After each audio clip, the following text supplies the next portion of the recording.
మీ business ఏదైనా మీ ఊర్లో promotion చేయాలంటే అది సుమన్ టీవీతోనే సాధ్యం. ఇప్పుడే సంప్రదించండి. పులిపాడ్యం ఒక కథ ఉంది. కృష్ణానది తీరంలో ఒక గ్రామంలో ఒక చాకలి జంట నివసిస్తోంది. పోతడు మాలి అనే దంపతులకు నలుగురు కుమారులు. ఈ మాలి అనే ఆమెకు ముగ్గురు కోడళ్లు కట్నం తెచ్చి ఉన్నారు. మాలి కొంచెం గయ్యాళితనము, దురుసు స్వభావం కలది. ఆమెలాగానే తల్లిగారింటి నుండి కొంత ధనాన్ని స్వీకరించారు కాబట్టి ఆమె ముగ్గురు కోడళ్ళు ఆమెలాగానే ప్రవర్తిస్తుండేవాళ్ళు. ఆ కోడలైనటువంటి ఆమె పేరు పోలి. ఆ పోలి ఏంటంటే చాలా సౌమ్యురాలు, అమాయకత, సౌమ్యత, ఇంట్లో అందరికన్నా చిన్నది కాబట్టి ప్రతి వాళ్ళు ఆమె మీద పెత్తనం చెలాయిస్తూ అన్ని పనులు చెప్పేవారు. ఇలాగే కార్తీక వ్రతం వస్తుంది, అందరూ నదికి వెళ్తున్నారు, స్నానాలు చేస్తున్నారు, దీపారాధనలు చేస్తున్నారు. పోలికి కూడా వెళ్ళి నదిలో స్నానం చేసి దీపాలు వదులుకోవాలి, కనీసం ఒక్క రోజున తనకు అవకాశం కావాలని ఎన్నో రోజులు ప్రయత్నిస్తోంది. కాకపోతే ఆమె ఏంటంటే అత్త పెత్తనము, అత్త దురుసు స్వభావము, తోటి కోడలు సతాయించడము ఇలాగా జరుగుతుంది. కార్తీక మాసం అయిపోయాక పాడ్యమి రోజు వీధిలో వాళ్ళు, ఊర్లో వాళ్ళందరూ కూడా నది స్నానానికి వెళ్ళిపోయారు.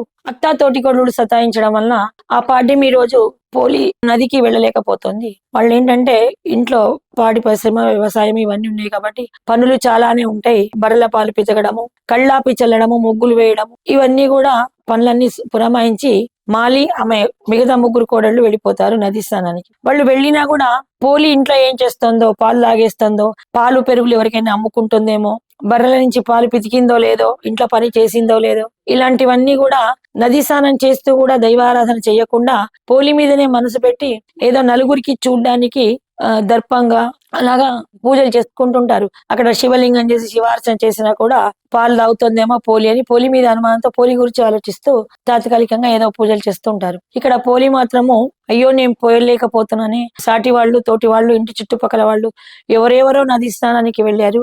హే భగవంతుడా, నాకు ఇంత దురదృష్టకరమైన జీవితం ఏంటయ్యా, హే కృష్ణ ముకుంద, నేను ఎట్లా ఏం చేయలేకపోతున్నాను, కనీసం నీకు ఒక వత్తులు వేసి దీపాన్న వెలిగించలేకపోతున్నాను అని ఆ రోజు పనంతా చేసి పాలన్నీ పితికి నిన్నటి పాలన్నీ కూడా కుండలో పోసుకొని కుండలో చల్లి ఆ పాలన్నీ పితికిన తర్వాత వెన్న తీసి చేతులకు అంటిన వెన్నను చీర పేలిక, శిథిలమైన వస్త్రాన్ని యొక్క కొంగు పేలిక తీసి దాంతో వత్తి చేసి ఆ చేతికి అంటిన వెన్నను ఆ పేలికకు తుడిచి ఉదయం పొద్దున్నే ఉదయారంభంగా ముందే కుండలోని చల్లటి నీళ్లను స్నానం చేసి ఎంతో కొంచెం పసుపు కుంకుమ పెట్టుకొని ఆ ఇంట్లో ఉన్న వాకిట్లో తులసి మొక్క దగ్గర కూర్చొని హే కృష్ణ, భగవంత, గోవింద, నారాయణ, నాకు ఎంత దురదృష్టం కలిగింది, ఎందరెందరో పూజలు చేసి నీకోసం మంచి ఆవు నెయ్యిలు, ప్రమిదలు తోని ఎంతో బాగా చేస్తారు, నాకు ఆ శక్తి లేకపోయిందని చాలా బాధపడుతుంటుంది.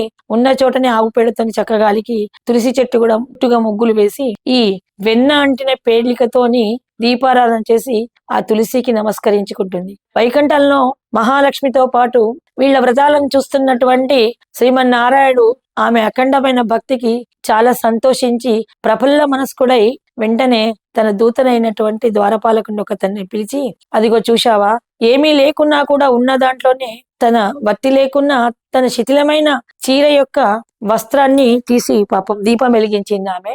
భక్తి, నేనే ఆడంబరాలు కోరను, అనన్యమైన భక్తి, నిష్కలమైన భక్తికి నేను సంతోషిస్తాను, వెంటనే ఆమెను స్వర్గానికి తీసుకురా అని చెప్తాడు. అప్పుడు క్షణిక మాత్రాన ఆ శ్రీమన్నారాయణ యొక్క దూత భూమి మీదకి వచ్చి పోలితో ఈ విషయాలన్నీ చెప్తే పోలి చాలా సంతోషించి వెంటనే రావడానికి ప్రయత్నిస్తుంది. అదే సమయానికి నది నుండి తిరిగి వచ్చిన మాలి ఆమె మిగతా ముగ్గురు కోడళ్ళు అంటే పోలితోటి కోడళ్ళు ముగ్గురు కూడా పోలి వెళ్తుండగా మేము వస్తాం పోలి కాళ్ళు పట్టుకొని వాళ్ళ అత్త కాళ్ళు పట్టుకొని పెద్దతోటి కోడలు కాళ్ళు పట్టుకొని రెండవ కాళ్ళు పట్టుకొని మూడవ ఆమె, ఇలాగా ఆ స్వర్గానికి పుష్పక విమానం ఎగురుతుంటే వీళ్ళందరూ వరుసగా ఎగురుతుంటారు. చూసే వాళ్ళకి అదొక వినోద ప్రక్రియ కనబడుతుంది. పోలిని పెట్టిన బాధలు చూసిన వాడైనటువంటి ఆ విష్ణుదూత తన ఖడ్గం తీసుకొని పోలి యొక్క అత్త అయిన మాలి యొక్క చేతులను ఖండిస్తాడు. వాళ్ళు దిబ్బనగా కుప్పగా నేల కూలిపోతారు. ఇక్కడ మనకి ఏం తెలుస్తుందంటే పోలి కథ ద్వారా కొన్నంతలో సోమరితనాన్ని చూపకుండా కార్తీక వ్రతాన్ని ఎలాగైనా చేసుకోవచ్చును. ఇంట్లో చన్నీటితో స్నానం చేసి నదికి వెళ్లకుండా ఆ ఇంట్లో ఉన్న కుండలో బిందులో నీళ్లనే గంగా, యమున, సరస్వతిగా భావించి చన్నీటి స్నానాన్ని చేసి వత్తి లేకున్నా కూడా ఏదో కొంత చెమరు అంటించి చేతికంటిన వెన్నతోని దీపాన్ని వెలిగించి మనస్ఫూర్తిగా తులసి కోట దగ్గరనే వైకుంఠాన్ని సృష్టించుకుంది పోలి. ఏవో ఆర్భాటాలకు పోయి పక్క వాళ్ళు చేస్తున్నారు, వాళ్ళని చూసి మనం చేయాలని కొందరు, అందరూ భక్తిగా రారు. గొప్పలు పోవడానికి పూజలు చేస్తే దేవుడు స్వీకరించరు. మనస్ఫూర్తికమైన భక్తితోని తదేకంగా నది స్నానం చేస్తున్నా, అర్చన చేస్తున్నా, దైవాన్ని మనసులో స్మరించుకుంటూ చేయాలని మనకు పోలి యొక్క కథ ద్వారా తెలుస్తోంది. కార్తీక వ్రతాన్ని మొత్తం చేయలేని వాళ్ళు ఈ పోలి గౌరి, ఆమె గౌరీదేవిని పెట్టుకొని ఆమె ఒక గౌరీ స్థానాన్ని పోలి గౌరి అని సంబోధించబడుతోంది. ఈ పోలి గౌరి వ్రతాన్ని ఎవరైతే చేస్తారో వాళ్ళు మాసం రోజులు చేసిన కార్తీక వ్రత ఫలితాన్ని పొందుతారు. సంపూర్ణ ఆయు ఆరోగ్య ఐశ్వర్యాలను పొందుతారని నారద మహాముని ఈ విష్ణుడు ఉపదేశించినటువంటి కథను ప్రజలందరికీ కూడా బోధించాడు. స్కాంద పురాణం అంతర్గతే కార్తీక మహాత్యం చివరి రోజైనటువంటి పోలి పాడ్యమి కథ సంపూర్ణం. జై శ్రీరామ్.